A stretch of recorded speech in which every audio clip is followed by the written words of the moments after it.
자소서. 1번은 학습 경험, 2번은 교내 활동 중 의미 있다고 생각한 활동, 3번은 리더십 및 인성을 드러낼 수 있는 경험. 서울대 4번의 경우 자신에게 의미 있었던 책을 작성하는 문항입니다. 저는 1번에서 교과 시간에 수학, 과학을 융복합적으로 학습했던 경험을 담았고 2번에서는 1, 2학년 동아리 시간에 활동했던 연구 내용을 작성했습니다. 자소서 1. 이번 작성 시에 주의해야 할 점은 자신의 활동을 나열하는 식이 아닌 활동 내용을 핵심만 압축적으로 드러내고 그 과정에서 느낀 점을 담아야 한다는 것입니다. 자소서 3번은 연탄 배달을 하면서 느꼈던 복지에 관한 생각을 담았고 3학년 때 반장을 하며 발생한 사건을 해결한 경험을 작성했습니다. 마지막으로 서울대 4번의 경우 책 3권에 대한 평가 및 생각을 작성하는 부분입니다. 저는 제 인생관을 정립해준 철학도서, 과학 연구에 대한 생각을 바꾸게 해준 과학도서, 진로 관련 도서로 3권을 작성했습니다. 독서에 관한 내용은 단순한 줄거리 요약이 아닌 읽게 된 계기, 책 내용 한 문장 요약, 책에 대한 평가, 느낀 점을 서술했습니다. 진로 관련 도서로만 3권을 작성하는 것보다는 진로 관련 도서 외의 책을 한두 권 함께 넣는 것이 좋습니다. 2. 내신 성적 관리 팁.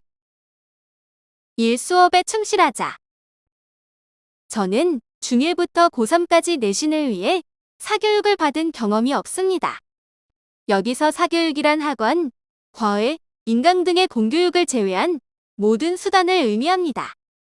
그럼에도 사교육을 받는 친구들보다 높은 내신 성적을 받아온 비결은 수업에 충실한 자세였습니다. 제가 3년간 일관되게 유지해온 습관이 수업 시간에 졸지 않기입니다. 결국 내신 문제는 교과 선생님이 내시는 것입니다. 출제자가 하는 수업은 그 무엇보다 시험 문제를 잘 풀어낼 수 있는 직접적이고 결정적인 도구입니다. 그러므로 수업 시간에 집중하는 것이 가장 중요하며 수학, 과학의 경우 선생님들이 배부해 주시는 연습 문제는 문제를 보자마자 풀이 과정이 머릿속에 뚜렷하게 그려질 정도로 반복해서 풀어서 문제를 자신의 것으로 만들어야 합니다. 이 자투리 시간을 활용하자. 생각해보면 하루에 주어지는 쉬는 시간은 상당히 많습니다. 등교 후부터 1교시 시작 전까지의 아침 시간, 쉬는 시간, 중식 및 석식 후 남는 시간 등을 모두 합치면 최소 2시간 30분에서 최대 3시간까지 자투리 시간이 나옵니다. 여기서 틈틈이 주어지는 수업 중 남는 시간, 자습 시간 등을 합치면 무시할 수 없는 긴 시간이 됩니다. 자투리 시간을 하루에 3시간이라 가정할 경우 일주일이면 15시간, 한 달이면 60시간, 한 학기가 4달이라고 가정했을 때 1년이면 480시간이 됩니다. 저는 매일 자투리 시간에 공부할 순 없었지만 가능한 이 시간을 충분히 활용하고자 했습니다. 주로 이런 시간에는 개념 공부보다는 수학, 과학과 같은 손으로 쓰며 문제풀이가 가능한 과목을 공부했습니다. 3. 노트 필기에 많은 노력을 투자하지 말자. 플러스 백지 공부법. 저는 고등학교 2학년 초까지 노트 필기에 매달렸는데요. 습관처럼 하던 노트 필기를 안 하면 불안해서 중학교 때부터 계속 이어온 행동이었습니다. 그런데 필기만 하고 그 이후로 다시 노트를 펼치지 않는 것을 자각한 이후로 과감하게 이 공부법을 버렸습니다. 많은 친구들이 사용하는 공부법이 노트 필기인데요. 물론 이 방법이 잘못되었다는 게 아닙니다. 그러나 노트 필기의 본질을 자신이 분명히 활용하고 있지 않다면 이 공부 방법을 지속할 필요가 없다는 것입니다. 차라리 노트 필기를 할 시간에 머릿속으로 배운 내용을 정리하는 등 다른 방법으로 공부를 하는 것이 더 효율적일지도 모릅니다. 만약 노트 필기의 효과를 톡톡히 보고 있다면 계속하면 되지만 그렇지 않다면 그 공부법을 버리고 다른 방법을 찾으세요. 제가 노트 필기법을 버리고 찾은 새로운 공부법은 백지 공부법입니다. 시험 3주 전부터 일주일 전까지는 해당 과목의 개념 및 세부 내용을 암기 혹은 학습하는 시기라면 일주일 전부터 시험 직전까지는 자신이 모르는 부분을 체크하고 마지막 점검을 해야 하는 기간입니다. 이때 백지 공부법을 활용하는 것입니다. 해당 과목의 제목 혹은 주제만 종이에 적고 그것만 보며 그에 해당하는 내용을 책을 펼치지 않고 적어나가는 것입니다. 자신이 알고 있는 내용을 적어내는 과정에서 공부가 될 뿐만 아니라 다 적은 후 책과 대조하며 누락 혹은 잘못된 부분을 점검할 수 있다는 점에서 굉장히 효율적인 공부법이었습니다. 3. 수능 성적 관리. 국어. 국어는 크게 화작, 문법, 문학, 독서로 나눌 수 있는데요. 화작은 실수만 하지 않으면 누구나 고득점이 가능한 영역으로 수특보다는 기출을 통해 감을 익히는 것이 좋습니다. 국어 문법은 기초가 가장 중요한 영역입니다. 시중에 문법만 따로 나와 있는 문제집 한 권을 사서 적어도 2번, 가능한 3번 이상 회독하며 익히고 그 다음에 문제를 풀며 실전감을 익히길 바랍니다. 문법 선지만 보고도 문제가 풀릴 만큼 익혀야 독서 문제풀이에 시간을 쏟을 수 있어요. 문학은 EBS 연계 체감이 상당히 크기 때문에 연계 교재에 나오는 작품들은 하나도 빠짐없이 내용을 파악하고 계셔야 합니다. 소설의 경우 나왔던 지문이 그대로 다시 나오지 않으므로 반드시 전체 줄거리를 이해해야 합니다. 마지막으로 독서는 기출문제로 연습하는 게 가장 좋습니다. 처음 연습할 때는 시간에 대한 강박을 버리고 오래 걸리더라도 정확하게 푸는 연습을 해보세요.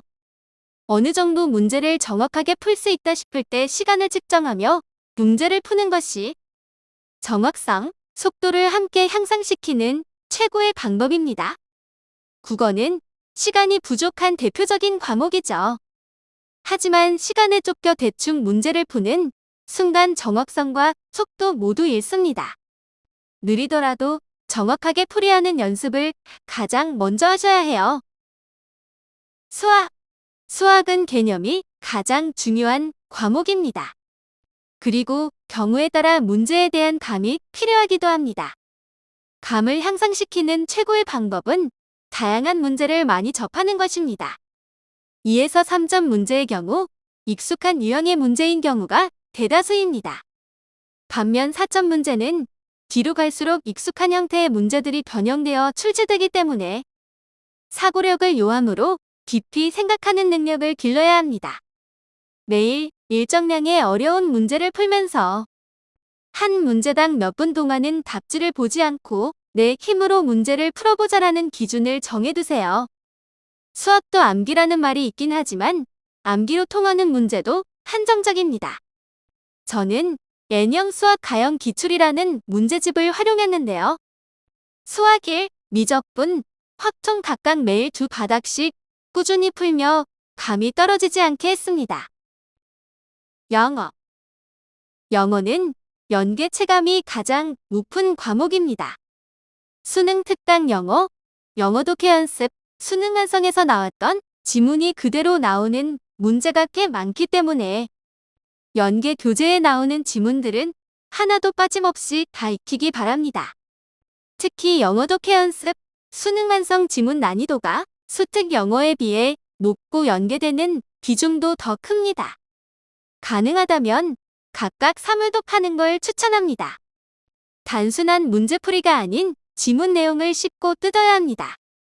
첫 문장을 읽고 지문 전체 내용을 설명할 수 있을 정도로요. 그래야 연계 지문을 몇 초 안에 빨리 풀고 비연계 지문에 더 시간을 투자할 수 있습니다. 만약 시험은 코앞인데 지문 파악을 다 못했을 경우 한글 해석본을 보면서 공부하세요. 지문 전체 내용을 알고 있으면 어느 정도 문제풀이에 도움이 됩니다. 단, 영어 지문을 보고 해석할 수 있다는 전제하에 가능한 방법입니다. 실제로 저도 시험 직전에 이 방법을 써봤는데 2문제 정도 효과를 봤답니다. 따로 기출로 공부하지 않아도 영어는 연계 교재의 지문량이 상당히 많기 때문에 비연계 지문 공부도 저절로 될 거라고 생각합니다.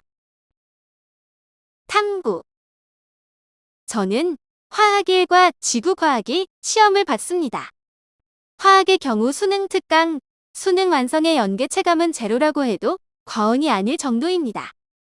수능 특강은 난이도 자체도 낮고 수능 유형의 문제와 완전히 다르기 때문에 처음 화학을 공부하시는 분들이 개념을 익히는 용도로 연습 문제로만 풀어보시면 좋을 것 같습니다. 수능 완성은 난이도만 비슷합니다. 어느 정도 화학 문제에 대한 자신감이 생겼다 하시는 분들이 난이도 체감을 위해 풀어보시면 좋습니다. 화학에서 가장 좋은 방법은 기출 반복입니다. 저는 5년치 교육청 평가원 기출문제를 최소 10회 이상 반복했습니다. 어느 정도 반복하다 보면 문제 유형에 익숙해지고 문제풀이에 대한 시각이 저절로 생깁니다. 저는 지구과학 1, 2 모두 공부해봤는데 1은 암기력이, 2는 응용력이 필요합니다. 1은 어느 정도의 공식 내용만 암기하고 있으면 거의 모든 문제풀이가 가능하지만 2는 해당 개념의 원리와 과정을 모두 이해하고 있어야 풀이할 수 있습니다.